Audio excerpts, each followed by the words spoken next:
Hey guys, welcome back to Need for Speed Underground 2. So it's been a while now that I haven't uploaded a single video of Underground 2, but it's good being back, guys. This game is probably still the best car game till present, if you ask my opinion. So today we're gonna tune a car for drifting. So we're gonna talk about all the parts you need to install, the cars you should look at, the settings, the suspension, and all of those things. So we're gonna make this video kind of short and simple for you guys, but yeah, I talk a lot, so yes. So first of all, we gotta find a car for drifting. So I'm gonna give you guys my opinion. Do not hate me for it. You guys can obviously tune your own car and choose your own car and then just follow my instructions in this video. But today I'm going to talk about which type of car you gotta get for your drifting. Myself, I believe in all-wheel drive cars. No, just listen me out. So if you're gonna hit that corner, obviously you gotta keep the car spinning and you gotta get out of that corner before you hit the barrier, and that is where four-wheel drives are the best. You can still maintain a good angle without hitting those barriers, and you can get speed and traction much quicker, but in a way that you can still maintain your drifting point. So obviously you can alter that a bit of your suspension, some of your turbo and ECU tuning, as well as putting on some weaker tires. So in this video, what I'm gonna do now, I'm going to start off with the customization. Myself, I enjoy and love the Subaru WRX Impreza. It looks good, it feels good, it handles good. So what I want you guys to do is you guys can just change the body parts as you guys wish. As you guys can see, I've already done it. You're going to go to change performance parts. So what I want you to do is to do this on every one of them. I'm going to go, for example, to the weight reduction. This is going to explain everything the best to you. So I'm just going to go and say return to stock. So check this out, guys. I don't know if you guys know it, but just have a look. Maybe you guys will find this very useful. If you're gonna go and you see your street package 1, nothing is installed. Street package 2, nothing is installed. Well, that's pro package, sorry. And then the extreme package, which is stage 3, is not installed. So a lot of people, they won't even bother installing the rest. They'll go straight to stage 3 and install. But if you guys do look here, stage 1, 2, and 3 is not. Stage 1 and 2 is not installed, but stage 3 is installed. But check this out. If you actually go and install everything, you can actually get stage 1, 2, and 3. Everything is installed. So I don't know if you guys even noticed that. I mean, you can go to anyone. So we're gonna, as you guys can see here, stage 1, we got the top one installed, we got everything installed, and we got everything installed. So it literally works with all of them. Sometimes, as you guys can see, the performance chip here is not installed. Is because this one has got a engine management unit, which is better than the chip performance installation. So automatically that one will cancel that one out. So I want you guys to go do it with every one of them. There's no need to do it with the nitros, as you guys can see. Even if you install package 2, package 3 uninstalls, so it's technically the same thing. For the tires, I want to tell you guys that I did look at a few other videos before this video. Actually very difficult to find a good video, as the people did not explain. They just put a video on. So what I can tell you guys is a lot of people, they will just go and keep their wheels on stock. Obviously less grip, less traction, more drifting. So today I want to show you guys that you should not do it. You should keep it on extreme. Because reason that if you put your tires on extreme stage 3 package, you'll still be able to rotate your front wheels. Like, for example, obviously if you turn, your front wheels are going to turn. So what you're going to do is you're going to put grip on your front wheels and take a grip off of your back wheels. In that way, you can get your car to swing and still keep good drifting and like maintaining it. So obviously you're going to do everything. We are going to go to the performance and dyno. There we go. We're going to save everything. Alright, here we go. Let's listen to it. Come on. There we go. Alright, so what we're gonna do is we're gonna go to drifting. I must say this car is not bad looking. I thought about just keeping the blue as it is, but yes. Anyway, we're gonna go to drifting. As you guys can see, I just downloaded it as well. We might as well just... There we go. I wanted to skip it. I was just like, no way, we're gonna listen to this bad boy.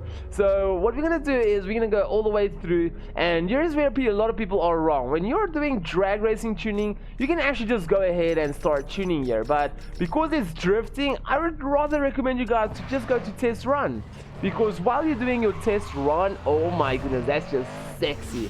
So while you guys are doing your test run, I want to show you guys that you guys can actually just hit the escape button and go to tune settings while you're at the drift track, so you can actually make adjustments and do your drifting to see if it's working or not. So we're gonna go to your suspension. What we gotta do is we gotta get your front lowered down. So, and then your back, you can keep it up a little bit if you want to. It is just so that your weight gets more distributed to the back. Also remember that if you do pull away, your backside of your nose actually goes up, your rear goes down. So what happens is if you keep your back up a little bit, it won't go so far down. So actually, because your back is higher than your front, it'll help you to swing around those corners a little bit more. So then for the front springs, what we're gonna do is, I don't know if you guys, how good you guys know cars, but if you go and buy a sports car, for example, obviously we're gonna talk about modern cars now, the Ford Fiesta ST, even the Kunungjang, McLaren P1 and Ferrari and all of them,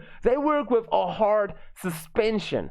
Reason being that hard suspension actually keeps your car like straight down to the road and everything. And even if you go here to the tip is actually a little bit off. Technically what I say in the tip is that if your road is smooth, you can make it soft. But if your road is, no wait, if your road is smooth, you can make it hard. And if your road is like very all bouncing around, you can make it soft. So for the drifting, I would recommend you guys to keep your front springs at least halfway. Because obviously it's not going to be bumpy, but it's not going to be too hard. And then for your rear springs, you got to make it soft. So if your car wants to swing, it can swing. Obviously, the harder it is, the more traction it's going to look for. So you got to keep it about there. If you really want to go extreme, you can go and turn it all the way down. My opinion is I'm going to put it here, especially because I'm working on a four-wheel drive car. I know what I'm going to change in advance. But always remember, we are literally here at this track, so you can just go and test it whenever you want to and see if you like it over there or all the way down. So for the front shocks, we're gonna do technically the same. We're gonna drop this one down. The rear shocks, we're gonna take it down about the same. Yeah, that's about the same. All right, so for the front sway bar, as you guys can see here, technically what they say under the tip is that use the sliders to adjust the string, blah, blah, blah, blah. And rear sway bars, there we go. Softer bars will allow your car to roll, while stiffer bars will give you a go-kart feeling. So this is going to be personal preferences, because obviously the softer it is, as I said, the harder it is going to be go-karty. So you want that kind of go-karty feeling. I'm just going to drop it halfway. Once again, you can come back and adjust it if you want to. So for the steering ratio, this is very important. As you guys can see, quick steering is good as long as you are still able to control your car. So use the slider to adjust of your car. Where is the steering ratio determines how quickly the wheels of a car respond to the steering input. So obviously this one, you're gonna drop over there. So technically how I understand this part is that if you're gonna turn, like for example, press left and press right, how long your car is gonna take to reach to its like maximum length, if it makes any sense. All right, so we're gonna go to tune settings. So we have technically done the suspension now. All right, so what we're gonna do is we're gonna go quickly to aerodynamics. We're gonna use the drivetrain the last, because this is gonna be the most important one out of all of them. So we're gonna go to aerodynamics. Obviously, you don't want downforce at all. You want your car to swing all the way. What I'm gonna do is I'm gonna keep my front downforce there a little bit. Yeah, about there is fine, because remember, you still need to steer with the front wheels. So if your downforce, as you guys, some of you guys might know, some of you guys might not know that your front downforce will actually press your front end of the car downwards. So it's going to mean that you're going to get extra grip on the front wheels. And in that case, we don't need any rear downforce at the back, because we need our rear end to slide. So obviously, maybe if you want, you guys can turn it up a bit. I feel good with it over there. So then we're gonna go to tire and brakes. So technically, as you guys can see, front tire grip, everything is as normal. So here comes my opinion. If you're gonna go around the corner and you turn your steering wheel, you should actually be able to turn. Imagine having understeer, sorry. I don't know if you guys know what oversteer and understeer is. Understeer is technically if you turn your wheel like you lock it all the way to the right, but your car is like actually losing traction and it's still going straight instead of turning. So obviously an oversteer is if you turn but your rear end keeps on swinging out underneath you. So that is where you need to make sure you've got front grip. I recommend not getting too much, because obviously if there's too much front grip, it's gonna help your car to get in a straight line quicker, and you're gonna obviously get grip again, and in that case you're gonna lose point for your drifting. And here we go, rear tire all all the way down. We're gonna put on 2001 tires we used back then. So yeah, for the brake, I don't know, you guys can really, this is personal preferences, honestly. Like, as you guys can see, you can take it front or rear, where you want the most. I would probably say go more rear, just for that if you do hit the brake button. I myself personally, I use what do you call it, handbrake if I do have to do it, but otherwise just rear more at the back is fine. So for the ECU, I don't know if you guys have ever noticed, but if you do drive, let's see if I can show you guys a little bit. Alright, that was just horrible. But anyway, I don't know if you guys have noticed, like, look at the RPM range.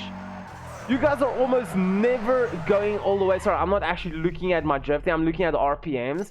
So you guys are actually like never using your max RPM. So as you guys know, of the drag racing, you actually never see 0 to 100 1000 RPMs. So you're actually trying to shove all your power to the back. In this case, you need to try and get more power towards the lower RPMs than a higher RPMs. I would recommend actually going here, dropping your 9000 RPMs and your 8000 RPMs. I mean, I just saw now literally with 8000 RPMs, sorry guys, my voice is going bad. So with 8000 RPM, that is where we normally average at. But what I'm going to do is, we are never, even if we do idle our car, you guys can see in the bottom right corner, it's idling at 1000 RPM. So what is the use of actually having performance at the 1000 RPM? I'd rather like take that down and get more power at the end. But that's once again personal preferences. I mean, even 2000 you can like drop a little bit, it's not needed to. So you're gonna do the same with the ECU. Oh, as you guys can see, it's already all the way down. So we're gonna drop this one. I actually think of, yeah, dropping 9000 as well. There we go. So now we got a little bit more power in this range area. We can drop that one a little bit. There we go. That should be about fine. As you guys can see, we are kind of high on all the other RPMs of the boost. For the nitros, we can't use nitros. That's going to go for technically a little bit of a waste. So now we're going to go, where am I going? So now we're going to go to Drivetrain. So this is very, very complicated to a lot of people. Once again, in the top right corner, I'll put a link quickly of how to tune your gear ratio to make you guys understand. But I'm gonna give you guys a quick sum up. Technically, for drag racing circuit, you want to rely more on top speed, but obviously with drifting, you guys are gonna rely more on acceleration. So a lot of people will just go put it all the way full. Myself, I don't believe to get it all the way full. Technically, you got your first, second, third, fourth, fifth, sixth. So obviously, if you guys look at it, the more top speed you have, the longer the gears are, the shorter and more acceleration compact, the shorter the gears are. So you can actually go and adjust them individually. What I believe is that you should always have a good curve. Like, as you guys can see, this one is going like more to the left, to the right. This one is fun, like a good curve. Then it's going like falling backwards, going far ahead, and then technically a good curve. So technically, all I can say is just try to make sure you can get like a nice curve. If you guys can see there, that one is fine, and we can over there. There we go. So as you guys can see, the max speed of this car is going to be 299 to be exact. So yeah, that's actually more than enough on a drifting track. So you will never even reach that, but because your gears are shorter, it's much better. So what we're going to do is we're going to go back to the drift track. There we go. Oh, good, baby, let's go.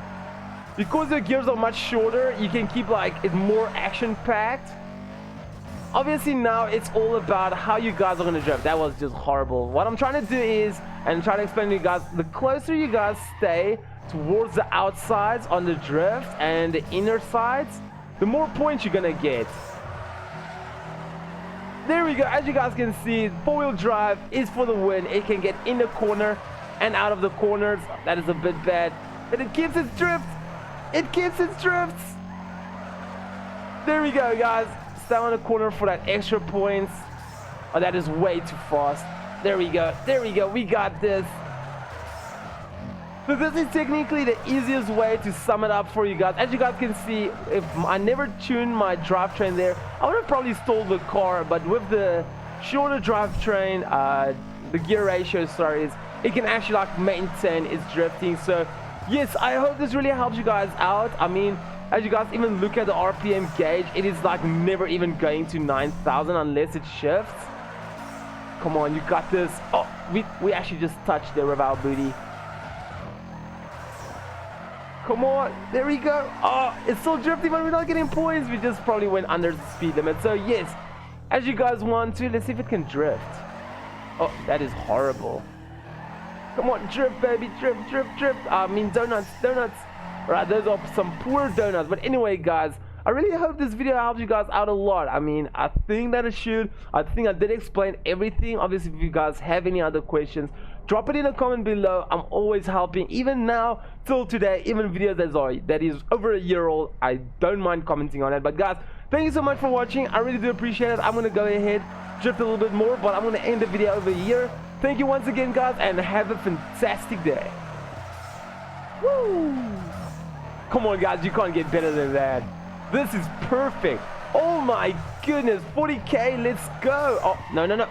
Oh, we almost lost it. Anyway, guys, thank you so much.